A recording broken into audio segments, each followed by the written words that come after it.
Hello students. आज मैं आपके लिए लाया हूँ कुछ important questions answer with rational.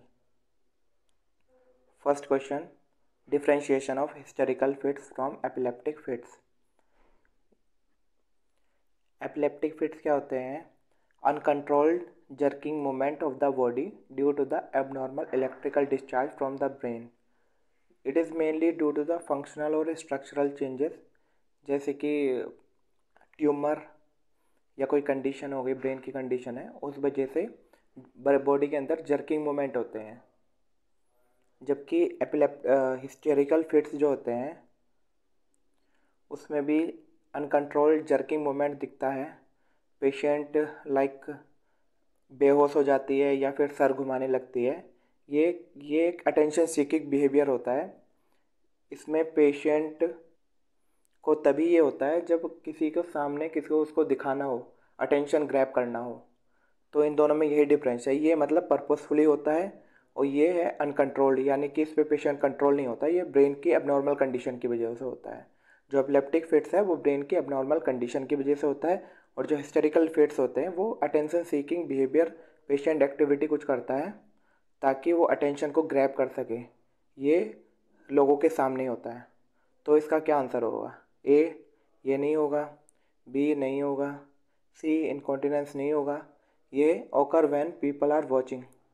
ये लोगों के सामने ही होता है, या तो घर वालों के सामने या फिर जिससे वो अपना बात बनवाना चाहती है या फिर बात बनवाना चाहता है उसके सामने ही ये होता है। इसके बाद next question, which of the following is the feature of Alzheimer's disease.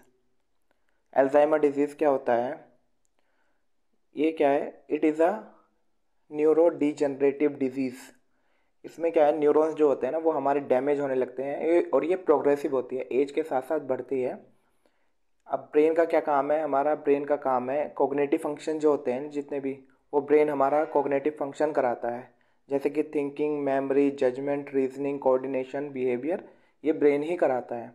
तो अगर ब्रेन में ये प्रॉब्लम आ जाती है तो इसकी वजह से जो ब्रेन का जो कॉग्निटिव फंक्शन है वो अल्टर हो जाता है। इसमें मेजरली जो इम्पैक्ट होता है वो हमारा मेमोरी पे होता है। और इसमें मेमोरी में कौन सी टाइप की मेमोरी लॉस होती है इसमें? तो इसका आंसर है C, recent and past memory loss होती है इसमें। इसके बाद हमारा next question, question number 3, which of the following is an example of operant conditioning. ये आप लोगों ने पहले ही पढ़ रखा होगा, operant conditioning and classical conditioning. It is a theory of learning, learning theory के अंदर ये आते हैं। ऑपरेंट कंडीशनिंग किसने दी थी? ये दिए थे हमारे B.F. स्किनर ने। ये थ्योरी ऑफ लर्निंग में B.F. स्किनर ने दिया था। तो इसमें कौन सा इसका राइट आंसर है? सबसे पहले बता देते हैं ऑपरेंट कंडीशनिंग क्या होती है। ऑपरेंट मतलब ऑपरेशन। ऑपरेशन में B.F. स्किनर जो थे, एक साइंटिस्ट थे, उन्होंने एक एक्सपेरिमेंट करा था चूहों के ऊपर। इस एक्सपेरिमेंट में चूहे को एक केस के अंदर बंद करा गया जिसमें कि एक लीवर था। अगर चूहा उस लीवर को दबाता था उसको खाना मिलता है। तो इसके बाद क्या किया चूहे ने, वो जैसे जैसे लीवर को दबाता वैसे वैसे खाना मिलता। तो उसने एक बिहेवियर ये सीख लिया, एक लर्निंग कर ली कि जैसे मैं उसको लीवर को दबाऊंगा मुझको खाना मिलेगा। ये क्या है? एक ऑपरेंट कंडीशनिंग का एग्जाम्पल है, और ये किसने दिया था? B.F. स्किनर ने। तो इसमें कौन सा एग्जाम्पल, इसका कौन सा आंसर सही है? Option number D, B sorry, option number B, rat press lever to get food delivered. इसके बाद हमारा next question, question number 4,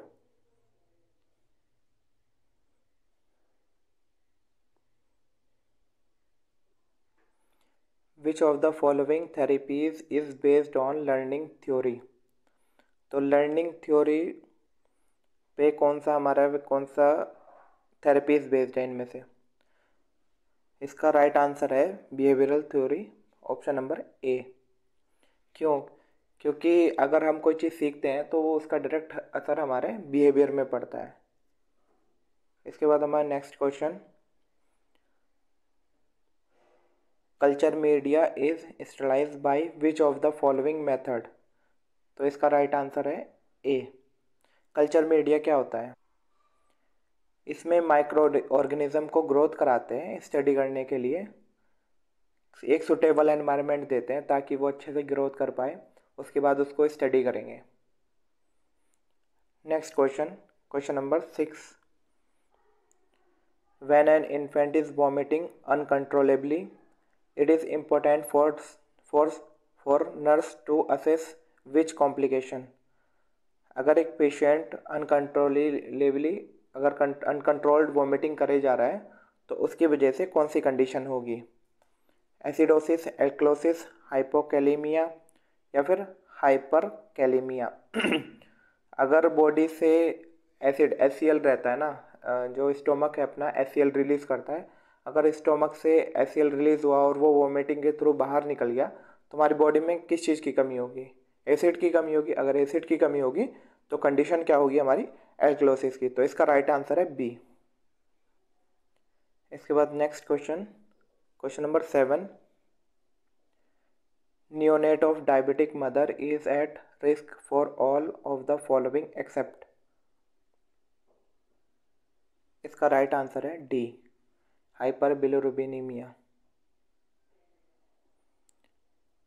next question, question number 8। Glucose is added to antidiarrhoeal solution because. अगर हम blood ये antidiarrhoeal solution में glucose क्यों मिलाते हैं, इसकी वजह से क्या होता है? तो इसका राइट आंसर है it increases absorption of sodium, और ये वाटर का भी एब्जॉर्प्शन को फास्ट कर देता है इंटेस्टाइन में। इसके बाद हमारा next question, question number 9। Case finding in RNTCP is based on. इसका राइट आंसर है option number B, sputum microscopy. इसके बाद next question, question number 10। The most common cause of blindness in India. सबसे पहला ऑप्शन है cataract, trachoma, refractive error, vitamin D deficiency. इसका right answer है A, cataract most common cause है blindness in India. अगर यही क्वेश्चन अगर बच्चों में पूछा जाता है कि ब्लाइंडनेस इन इंडिया मीन्स, तो इसका आंसर होता है विटामिन ए डिफिशिएंसी। यानी कि बच्चों में सबसे most common cause of blindness तो वो है विटामिन ए डिफिशिएंसी। इसके बाद next question, question number 11। Which vaccine is contraindicated in pregnancy. हमारी जितनी भी लाइव अटेन्यूएटेड वैक्सीन है या फिर लाइव वैक्सीन है वो सब कॉन्ट्राइंडिकेटेड होती हैं क्योंकि वो टेरेट्रोजेनिक इफेक्ट दिखाती हैं। तो जितने भी MMR है, मिजल्स, मम्स, रूबेला, ये तीनों हुई, जैसे BCG हुई या फिर ओरल पोलियो वैक्सीन है, वो नहीं देते हैं फीमेल को, बट वो भी क्या है, लाइव अटेन्यूएटेड वैक्सीन है। तो ये सारी वैक्सीन्स प्रेगनेंसी में टेरेट्रोजेनिक इफेक्ट दिखाती हैं। इसका राइट आंसर है ए।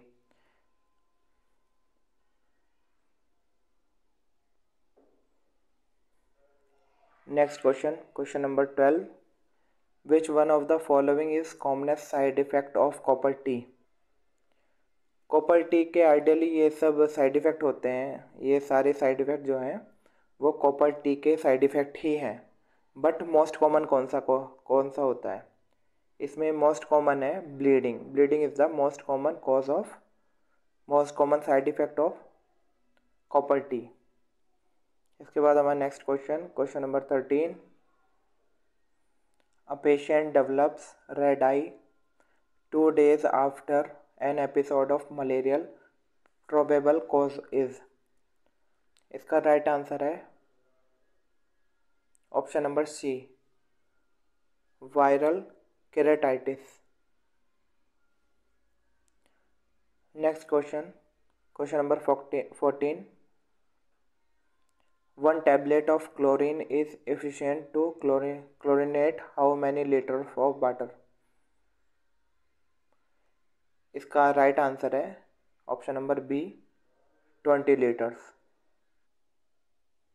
Question number 15. While planning nursing process for a patient who is at risk for suicide, which of the following is priority area for providing care? अगर एक पेशेंट है, आपको suicidal patient मिला है, तो आपके लिए सबसे पहले प्रायोरिटी क्या होगी? स्लीप, न्यूट्रिशन, सेफ्टी या सेल्फ स्टीम? अगर कोई पेशेंट सुसाइडल थॉट्स वाला है, सुसाइडल पेशेंट है, तो उसके लिए सबसे पहली प्रायोरिटी हमारी सेफ्टी होगी. Option number D is right answer. Patient के लिए कुछ और इम्पोर्टेंट चीज़ें हैं जो कि नर्सिंग को फॉलो करनी पड़ती है कि पेशेंट को कभी भी अकेला नहीं छोड़ते हैं, सेफ एनवायरनमेंट प्रोवाइड कराते हैं, हार्मफुल ऑब्जेक्ट जैसे कि ब्लेड, सीज़र, पेन, ये सब पेशेंट के पास से हटा देते हैं, और मेडिसिन भी पेशेंट के पास नहीं रखते हैं क्योंकि चांसेस है कि पेशेंट एब्यूज़ और ओवरडोज कर सकता है. इसके बाद next question number 16. Which of the following food are recommended for mania patient? Mania patient एक हाइपर एक्टिविटी डिसऑर्डर है जिसमें कि पेशेंट अटेंशन एक जगह पे अटेंशन नहीं दे पाता है. तो उसके लिए क्या हम सजेस्ट करेंगे? तो उसके लिए हम सजेस्ट करेंगे ऑप्शन नंबर ए, फिंगर फूड, जैसे कि फ्रेंच फ्राइज़, या फिर जो पेशेंट तुरंत लेके और चलते चलते खा सकता है क्योंकि वो एक जगह नहीं बैठ पाता है. इसके बाद नेक्स्ट क्वेश्चन नंबर 17.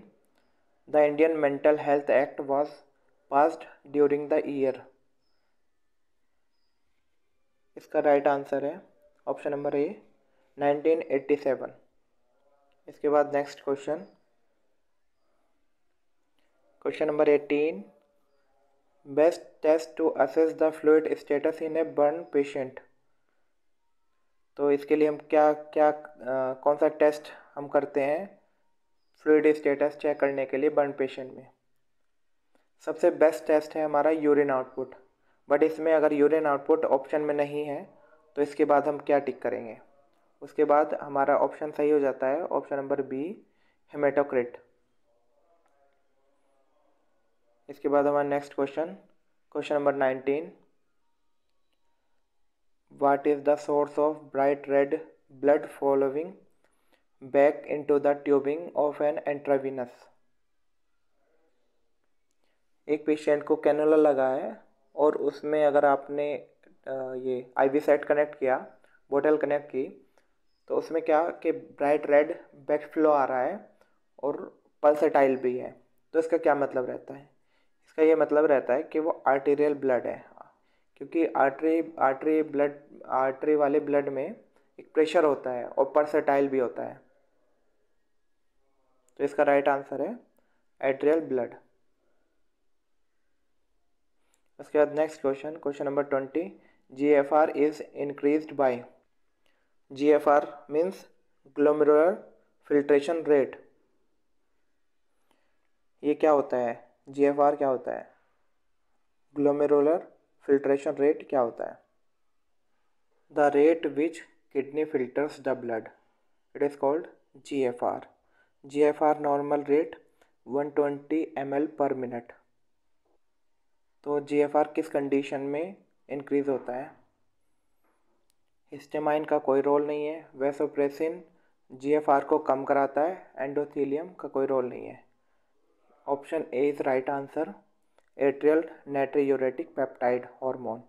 ये एक हार्मोन होता है, ये तब रिलीज़ होता है जब हार्ट के एट्रियम पे प्रेशर पड़ता है, यानी कि वॉल्यूम जब ज़्यादा होगा, ब्लड के अंदर वॉल्यूम जब ज़्यादा होगा, प्रेशर पड़ेगा, तो हार्ट के एट्रियम में ये ट्रिगर हो जाएगा. इसकी वजह से ये ब्लड के अंदर रिलीज़ होता है. इसके नाम में क्या है? नाइट्री मतलब सोडियम, यूरेटिक मतलब यूरिन.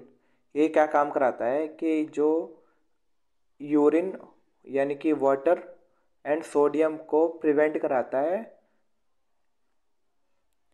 रीएब्जॉर्प्शन से इन रीनल्स ट्यूबल्स. और ये एक और काम है इसका, एफरेंट आर्ट्रियोल को डायलेट करता है, एफरेंट आर्ट्रियोल को कॉन्स्ट्रिक्ट करता है, जिसकी वजह से हमारा GFR बढ़ता है.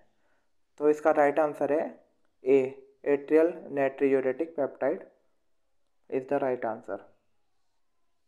इसके बाद next question, question number 21, Bell's palsy is due to the injury of which cranial nerve. Bell's palsy किस क्रेनियल नर्व की इंजुरी की वजह से होता है? Facial nerve. Right answer is C. Bell's palsy में क्या होता है, ये नर्व डैमेज होने की वजह से, इंजरी होने की वजह से ड्रूपिंग ऑफ फेस, यानी कि वन साइडेड फेस जो है हमारा वो थोड़ा सा झुक जाता है, लटक जाता है, वहाँ की जो स्किन है वो अच्छे से टाइट नहीं हो पाती है। इसके बाद next question, question number 22, fracture of distal radius is called. इसका राइट आंसर है ऑप्शन नंबर डी। आज के लिए बस इतने ही क्वेश्चन। Thank you.